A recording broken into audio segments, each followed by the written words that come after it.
Good morning. Today I'm going to be talking about spiritual bypassing, which in essence is ignoring or suppressing parts of the human experience under the guise of being spiritual and therefore creating yourself some disturbance. Yes. So when you say like being spiritual, you mean like being religious or being like the new age hippie? The spirituality, I'm spiritual, I'm love and light, all of that stuff, which we kind of get hit over the head with quite a bit and can be quite influential. But there's a bit more depth to it than that. Ah, okay. Okay. Right. So, I thought spiritual bypassing was when you just like what I do. What do Everything you is positive. Not going to look at. Don't want to address the negatives. That's it. Oh, okay. Yeah. But I'm not all. No. I do live in La La Land. I mean, look at you. You're so cute. I think I am exactly that. Why is it wrong? Okay. Why is it bad for me then? Okay. Right. I'm not against spirituality or Okay. positive thinking or reframing things. I use all these techniques as therapy. Get defensive? What have I done? No. That's it. Embrace it. Embrace that negative energy. There we go.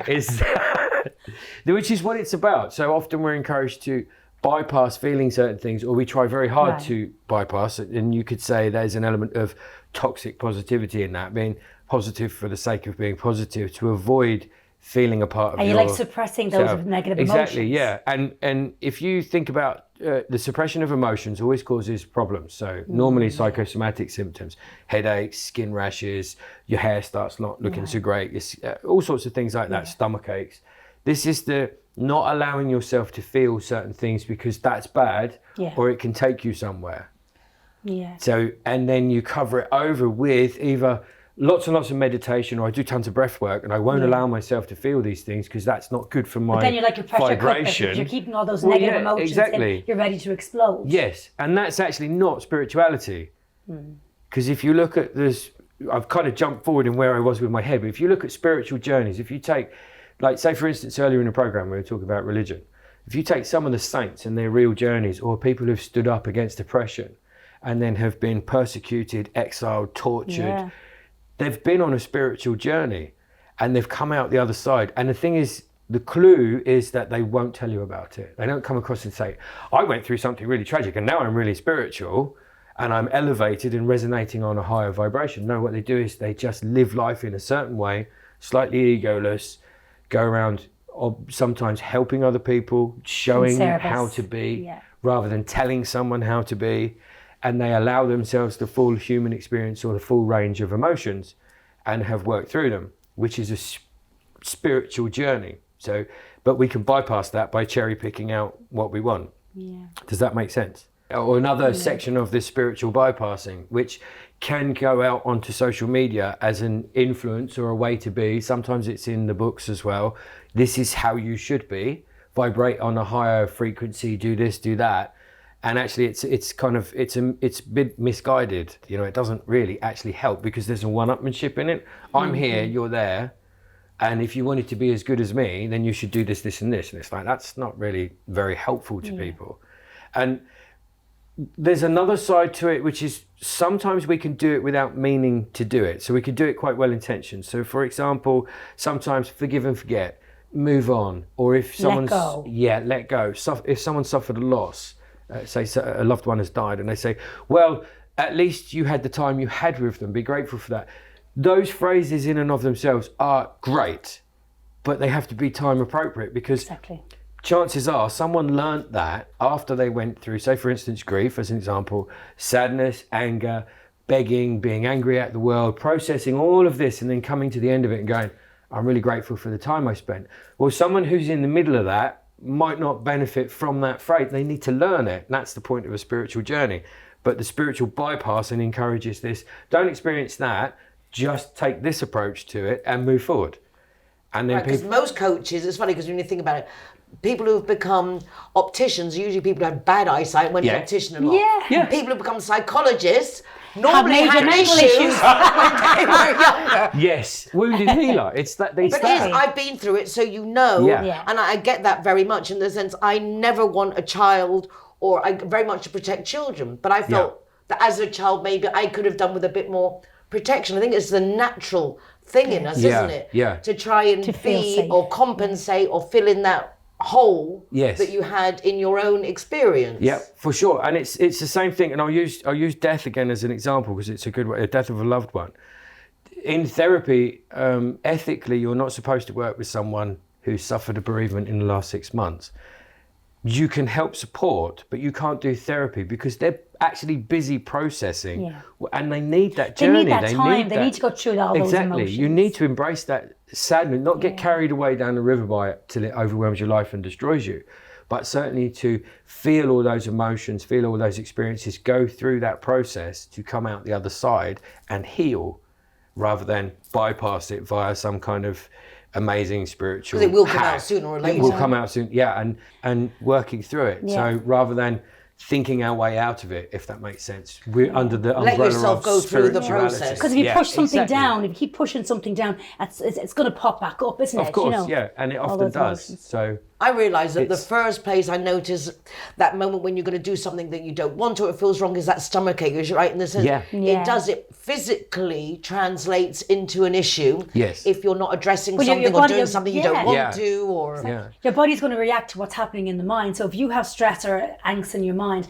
like stomach issues, rash breaks out, sweating, anxiety, panic attacks, all these things happen because your body is responding to what's happening in your mind, isn't it? And this is the thing with spirituality. It is, and it's been written about for thousands of years, the integration, the connection of mind, body, and spirit. soul. And often nowadays it's pushed just concentrate on the spirit, or just concentrate on the spirit and the body, ignore the mind, because that's the rational cognitive side. And it's like, but you're also experiencing and processing here, and in your soul, wherever you decide that is. So it's exactly as you say. And within therapy, I don't think therapy cures all. I understand and refer my clients on to, say, people like Audrey, do yoga, breath work, learn to meditate, do cold plunges. There are also different cognitive therapies that can help someone. It's the same with spirituality. It has its place, it has its uses. So does mysticism. If you like tarot, do tarot. Exactly. But it might not cure everything for you. And if you focus solely on one thing, often people find down the line something's not working, something's amiss. And with the subject today was just spiritual bypassing, that positivity for being positive and ignoring the human emotions, the ones you don't want to experience. But I think every day more we're being pushed to ignore our nature and who we are and what we actually look like, to be this utopia, this image of what we should be and how we should behave. And it starts at school. All stop being yourselves and just do exactly what I say, think what I tell you to think. And be like robots and clones and sit down and follow them. And now we have this look that we're all meant to look like. Absolutely, And it's just getting more and more in that sense. So be yourself. Let yourself have human emotions. Embrace it. It's so, if you're angry, your anger needs, if someone's betrayed you or there's been a transgression against you, it is a natural human response to feel angry, frustrated, rejected, hurt, abandoned, disappointed. And you need to find an expression of those in order to process them. If you want to get to forgiveness and compassion, the first part is dealing with your anger, because there's been a transgression against you. You can't rationalize your way into it or meditate your way. Well, I'm sorry, maybe you disagree, but I totally agree. Yeah, you can't meditate your way out of it. You have to. You do that through your Reiki and things like that, don't you? Yeah. You get to people's emotions and get them to talk about things. Exactly. But at the end of the day, it's getting that one way or another to actually but the thing express about it is, Nicole, what's really Simon going on. says, everyone reacts differently. Some people need to walk in nature, other people need to talk out, other people need to exercise, because when you exercise, it gets rid of the stress and the anger. Other people are more like deep thinkers. So you have to understand the personality of the person that's going through that emotion. Exactly.